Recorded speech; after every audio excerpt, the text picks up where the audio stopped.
Hello students, कैसे हैं आप लोग। आशा करता हूं कि सब बहुत अच्छे हैं, अपनी सेहत का ध्यान रख रहे हैं और अपनी फैमिली के साथ टाइम स्पेंड कर रहे हैं और अपनी पढ़ाई का भी ध्यान रख रहे हैं। डियर स्टूडेंट्स, आज फिर से मैं एक नई कहानी के साथ आया हूं। कल बहुत से लोगों ने मेरी कहानी को लाइक किया, मेरी स्टोरी को लाइक किया। वो मेरी स्टोरी नहीं थी, लेकिन मैंने कहीं पढ़ी थी और वो आप सब तक साझा की। मेरा उद्देश्य अपने आप को पब्लिसिटी देना नहीं, बल्कि अगर मैं आप लोगों के अंदर एक छोटा सा भी परिवर्तन ला पा रहा हूं तो ये मेरे लिए सबसे खुशी की बात होगी। मैं एक बात बहुत ही जिम्मेदारी के साथ आज कहना चाहता हूं। मुझे पब्लिसिटी का कोई शौक नहीं है, मेरा सिर्फ एक ही उद्देश्य है, एक अध्यापक के नाते, क्योंकि a teacher is also a motivator, every teacher is also a motivator, not only me. तो ये हमारा दायित्व है कि हम आप लोगों को सही दिशा भी दिखाएं। तो उसी क्रम में मैं एक छोटी सी कहानी को लेकर फिर आप लोगों के बीच में आया हूं, और जो प्यार मेरी पहली कहानी के लिए आप सब लोगों का मिला, उसके लिए मैं बहुत आभारी हूँ। मुझे सभी बड़ों का भी आशीर्वाद मिला, जो कि सबसे ज़रूरी है, जो एक मेरे अंदर भी मोटिवेशन का काम करती है। तो थैंक यू फॉर एवरीवन। उस स्टोरी के लिए आज मैं फिर से एक नई स्टोरी लेके आया हूँ। सो दोस्तों, ये कहानी इस प्रकार है। एक बार एक धावक जिसका नाम अर्पित था, वो हमेशा दौड़ में अपनी दौड़ को कभी भी पूरा नहीं कर पाता था। किसी ना किसी कारणवश, या तो थकने की वजह से, या उसके पैरों में या उसके बॉडी में दर्द होने की वजह से वो रुक जाता था। ये उसके साथ कई दिनों से हो रहा था। बहुत परेशान था, लेकिन उसके मन में एक जिज्ञासा थी, एक दृढ़ निश्चय था कि वो एक ना एक दिन उस दौड़ को जरूर पूरा कर लेगा। दोस्तों, ये बात है 6 से 7 बार कोशिश करने के बाद जब वो 8वीं बार रेस के मैदान में दौड़ा और सभी दावकों के साथ जब वो दौड़ने लगा, तो कुछ दूरी चलने के बाद उसके पैरों में बहुत तेज दर्द हुआ और वो गिर पड़ा। लेकिन उसके मन में सिर्फ यही बात थी कि मुझे आज ये दौड़ पूरी करनी है। वो फिर से उठा और उसने सोचा, मैं भले ही ना दौड़ पाऊं, लेकिन चल तो सकता हूं, मुझे अपनी मंजिल तक पहुंचना है। उसने चलना शुरू कर दिया। चलते चलते जैसे वो मूर्छित अवस्था में आने लगा, बहुत परेशान हो गया।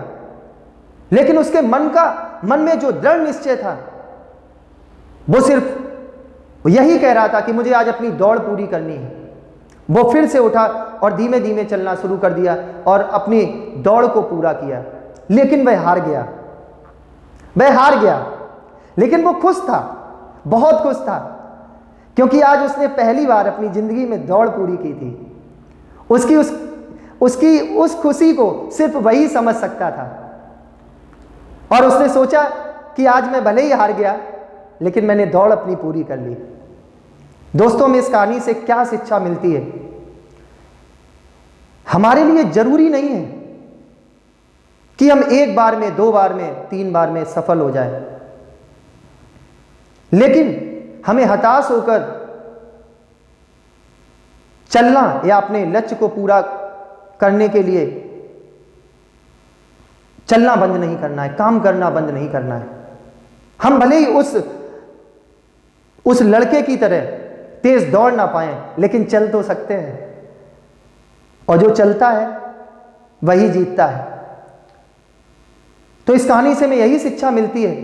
विद्यार्थियों, मेरे प्यारे बच्चों, हम आज के दौर में यही सोच रहे हैं, हम यही सोचते रहते हैं कि हमें टाइम नहीं मिलता है, मेरे पास टाइम नहीं है।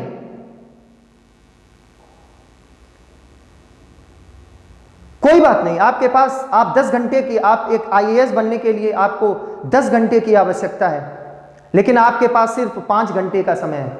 आप 10 घंटे नहीं तो कम से कम 5 घंटे तो पढ़ाई के लिए दे सकते हैं। वो 5 घंटे आपका निरंतर चलना, वो निरंतर पढ़ना आपको अपनी मंजिल तक जरूर पहुंचा सकता है।